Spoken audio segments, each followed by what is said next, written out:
I think anyway. But let's see what happens. Right, and at the moment with us from the Rashtravati Congress Party, from the NCP, we have Mr. Suraj Chavan. Suraj Chavan साहब नमस्कार. सूरज चौहान साहब आपको आवाज आ रही है? शायद आ रही है, लेकिन हाँ, अब आपकी भी आवाज आ रही है जी. सूरज चौहान जी नमस्कार. ये बताएं सर, जहां तक के राष्ट्रवादी कांग्रेस पार्टी का प्रश्न है, क्या राष्ट्रवादी कांग्रेस पार्टी इस विचार की है कि बीएमसी के चुनाव जो भी हों वो महाराष्ट्र विकास आघाड़ी के तहत लड़े जाएं या हर पार्टी अलग अलग लड़े? सूरज चौहान जी. हम तीनों पार्टी महाविकास आघाड़ी एक साथ ही लड़ेंगे. हमारी जो विचार है, हमारी जो लड़ाई है वो भारतीय जनता पार्टी के खिलाफ है जी. हम भारतीय जनता पार्टी के खिलाफ हम तीनों साथ मिलकर बीएमसी का चुनाव हो या महाराष्ट्र का असेंबली चुनाव हो या लोकसभा हो, हम साथ में लड़ेंगे. Wonderful. Right. And the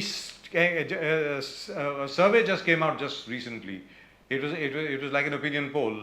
और उन्होंने ये कहा है कि अगर महाराष्ट्र विकास आघाड़ी इकट्ठे लड़ती है, तीनों घटक दल जो हैं वो इकट्ठे लड़ते हैं महाराष्ट्र के चुनाव में, तो उनको जीतने से कोई नहीं रोक सकता. भले ही भारतीय जनता पार्टी ये कह दे कि भाई हम लोगों ने इतने इंफ्रास्ट्रक्चर प्रोजेक्ट्स किए, आदरणीय प्रधानमंत्री नरेंद्र मोदी जी 20 दिन के अंदर 2 बार यहां पर आए, महाराष्ट्र के लिए न जाने उन्होंने कितने लाख करोड़ सैंक्शन कर दिए, 10 लाख करोड़ ये बात की जा रही है. लेकिन महाराष्ट्र विकास आघाड़ी अगर इकट्ठे लड़ती है तो ही तीनों पार्टियों का फायदा हो सकता है और बीजेपी को रोका जा सकता है. क्या आपको लगता है कि यह मुमकिन है कि आप तीनों लोग इकट्ठे लड़ेंगे? हम लोग तीनों इकट्ठे लड़ेंगे, मगर आपने जो अभी कहा कि मोदी जी महाराष्ट्र में आ रहे हैं, महाराष्ट्र को कुछ दे रहे हैं. मोदी जी महाराष्ट्र में आ रहे हैं, मगर महाराष्ट्र से गुजरात में बहुत सारे उद्योग ले जा रहे हैं, बहुत सारे रोजगार ले जा रहे हैं. मोदी जी अभी रिसेंटली आए थे जी.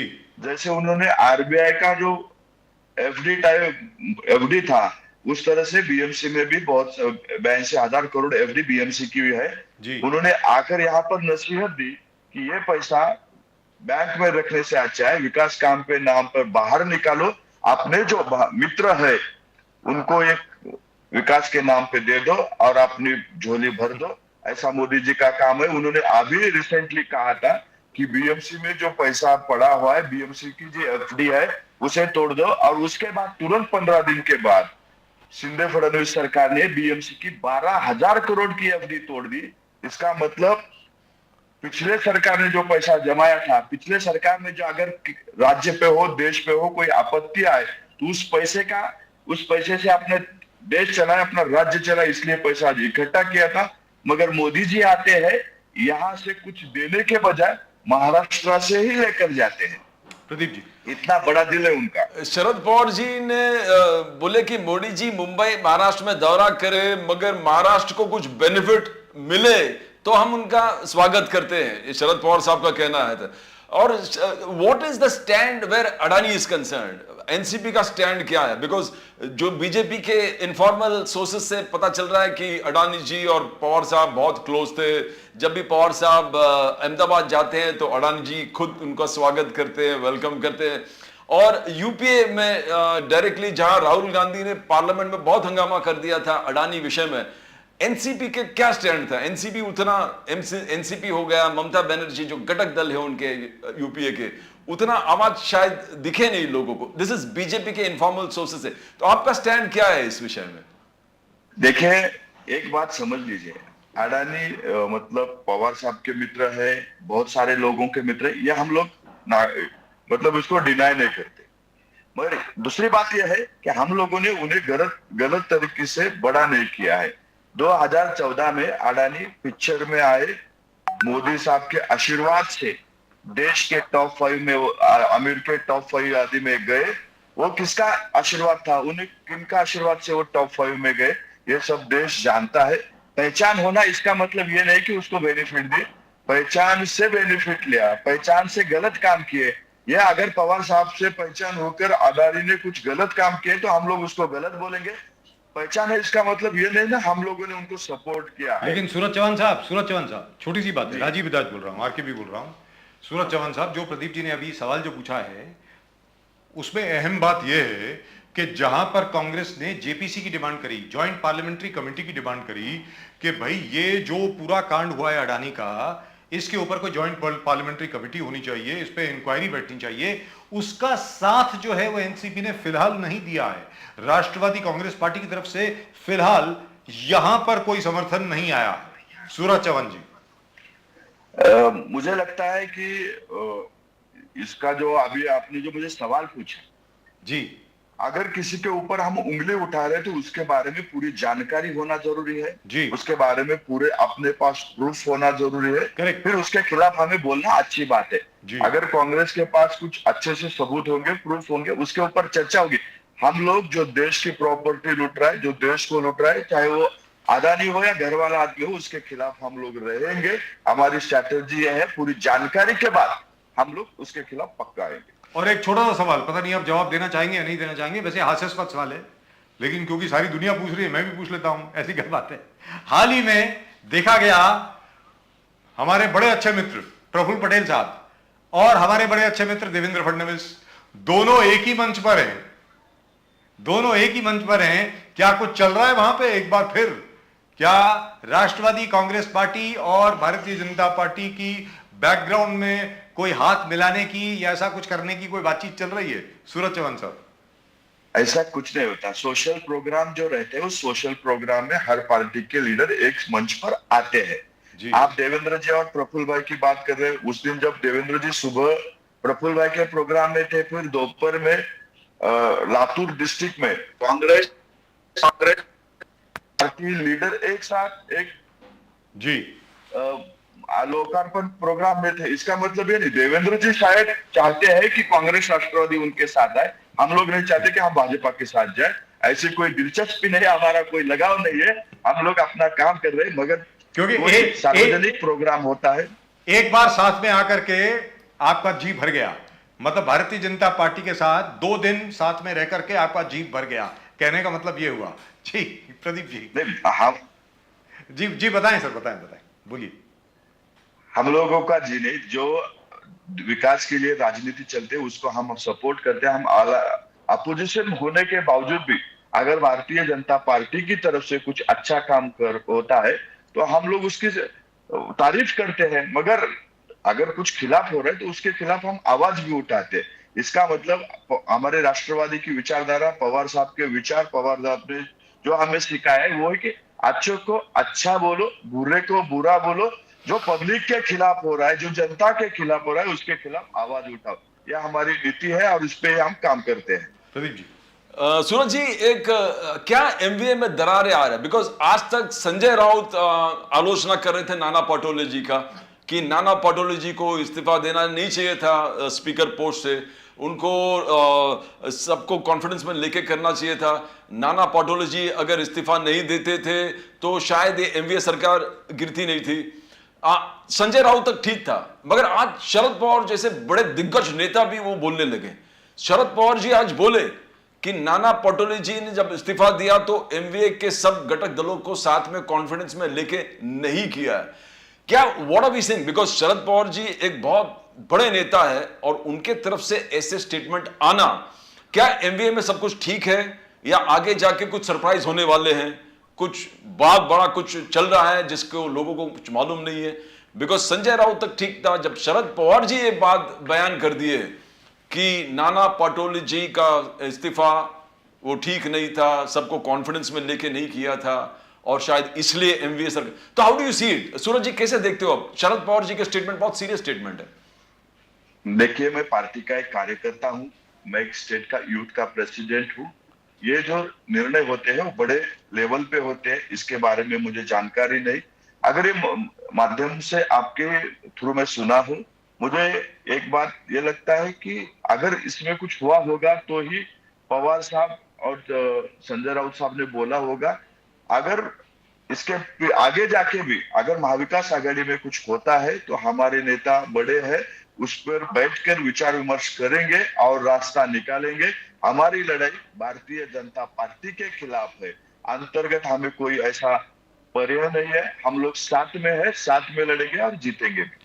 सूरज चौहान जी, सबसे बड़ी बात यहां पर यह बनती है जो प्रदीप जी ने अभी पूछा कि भाई शरद पवार जी कभी भी, मैं शरद पवार जी को बहुत सालों से जानता हूं, शरद पवार जी कभी भी पब्लिक में कोई भी ऐसा शब्द नहीं बोलते जिसका मतलब ना हो।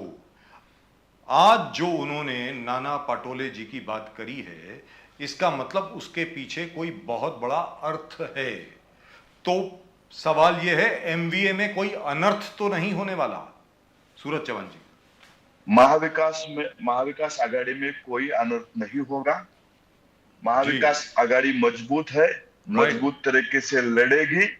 जो भी है, मतलब देखिए, घर है तो घर में भी थोड़े बहुत झगड़े होते हैं, और वो झगड़े घर वाले झगड़े घर में बैठ के सॉल्व भी होते हैं।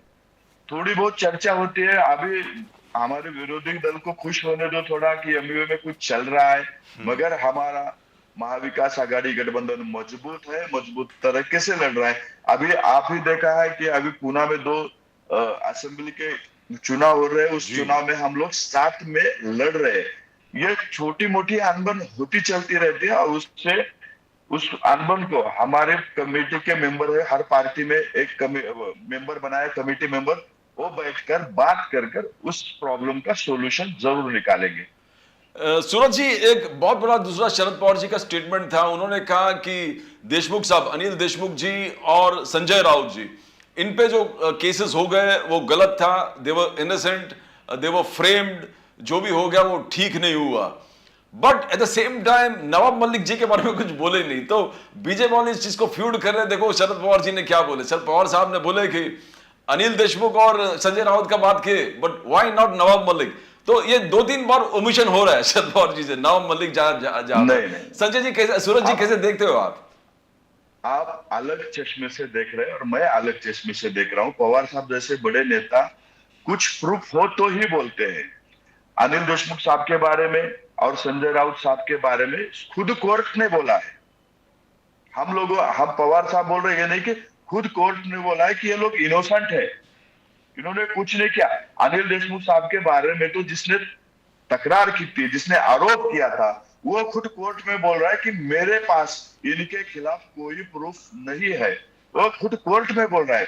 परमवीर सिंह ने कोर्ट में लिख कर दिया है कि मेरे पास, अनिल देशमुख साहब के पास कोई प्रूफ नहीं है। फिर संजय राउत के बारे में कोर्ट ने ईडी को बोला है कि आप इनोसेंट लोगों को पकड़ रहे, आप पार्टी का एजेंडा आपकी एजेंसी थ्रू चला रहे।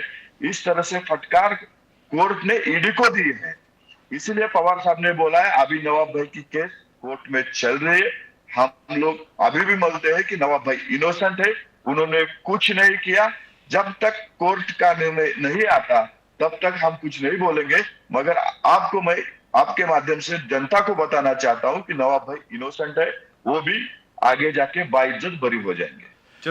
सूरज जी, दूसरा, आज देवेंद्र फडणवीस जी ने फिर दोबारा आज एक आरोप लगाया है कि एमवीए सरकार के कार्यकाल में उनको अरेस्ट करने का पूरा प्लान बना हुआ था। आज नासिक में बीजेपी का कॉन्क्लेव था, वहां से शाम को उन्होंने कहा कि there was an total plan to arrest Devendra Fadnavis. तो इसमें सच्चाई है, बिकॉज दिलीप वालसे पाटिल जी तभी होम मिनिस्टर थे, उन्होंने भी ना बोल दिया है। उन्होंने कहा मुझे मालूम ही नहीं है इसके बारे में ना। अजित पवार जी तो इसमें शायद एकदम क्लीन से बोले कि ऐसा हुआ ही नहीं था, ऐसा कुछ मेरे सामने कभी ऐसी बात नहीं आई कभी। तो ये क्या है? बिकॉज बार बार देवेंद्र फडणवीस जी इस क्यों बोल रहे हैं? क्यों? और जिक्र एक बार बोल दिया खत्म हो गया, आज फिर उसने दोहराया है कि एमवीए ये क्यों ऐसे कर रहे हैं? जब थर्ड टाइम यस तो कंटिन्यूअसली ये बार। हाँ बोलिए। देवेंद्र फडणवीस जी अपने गुरु मोदी जी के कदमों पे चल रहे हैं। जब उनको लगता है कि मेरी लोकप्रियता कम हो रही है तो ऐसा कुछ बोलकर लोगों को भावनिक करके अपनी लोकप्रियता बढ़ाने के प्रयास उनकी तरफ से चल रहा है। अगर अभी वो होम मिनिस्टर है, ऐसे आप एक पोजीशन पे बैठ के ऐसी बातें करते हो विदाउट प्रूफ। जनता को आप इतना बेवकूफ मत समझो कि एक होम मिनिस्टर होकर आप ऐसी बातें कर रहे हो। आपके पास क्या प्रूफ है? जनता को दिखाओ, कुछ है आपके पास? जो महाविकास आघाड़ी ने आपके खिलाफ अरेस्ट करने की कोशिश की थी या अरेस्ट करने के लिए कुछ साजिश की थी, आप ऐसे स्टेज पे आते हो, मंच पे आकर भाषण करते हो और भाषण में कुछ भी बोलोगे, ये सिर्फ उनको भी मालूम हो गया है कि आज भारतीय जनता पार्टी की और खुद देवेंद्र फडणवीस जी की लोकप्रियता महाराष्ट्र में कम हो रही है, क्योंकि महाराष्ट्र की जनता को जिस तरह से उन्होंने सरकार बनाई है वो किसी को पसंद नहीं आई।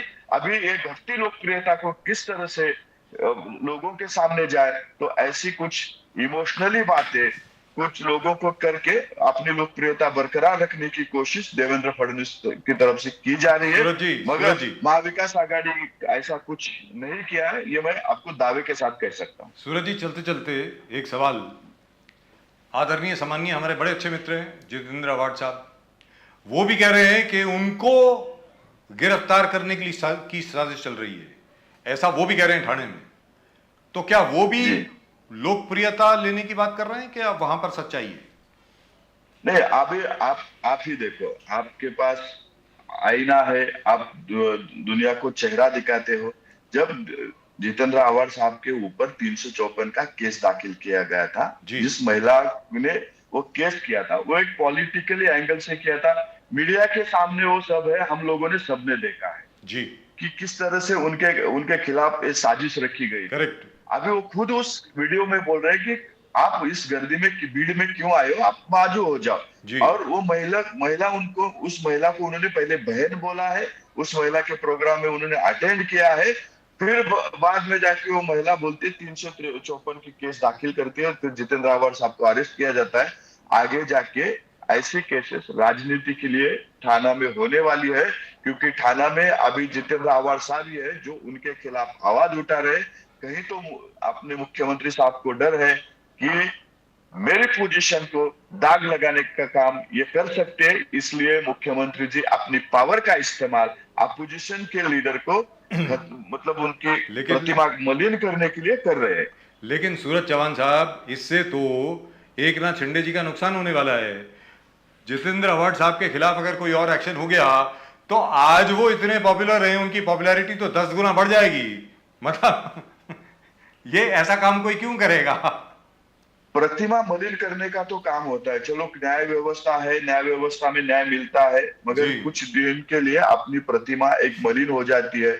शायद मुख्यमंत्री साहब डर रहे हैं हमारे जितेंद्र आवाड साहब की बढ़ती लोकप्रियता देखकर, इसलिए यह सब इस कोशिश कर रहे हैं, मुझे ऐसा लगता है।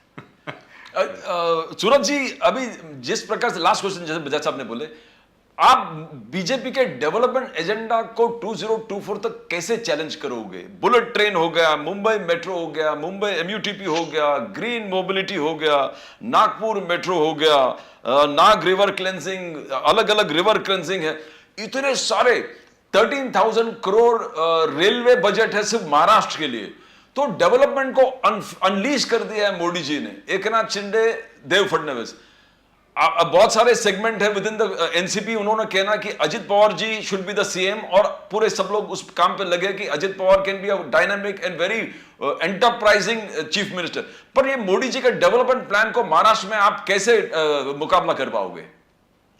मुझे लगता है मोदी जी की डेवलपमेंट मीडिया में हो रही है, जमीन पे तो कुछ नहीं हो रहा है, हम लोगों ने देख रहा है। क्योंकि बढ़ती महंगाई, आज भी लोग पानी के लिए तरस रहे, आज भी लोग रोड के लिए, ट्रांसपोर्ट के लिए तरस रहे, आज भी लोग बढ़ती महंगाई कम होने के लिए तरस रहे, आज भी युवा रोजगार के लिए तड़प रहा है। मुझे लगता है अगर डेवलपमेंट हो रही है तो हमारे युवाओं को रोजगार क्यों नहीं मिल रहा है? अगर डेवलपमेंट हो रही है तो हमारी महंगाई कम क्यों नहीं हो रही?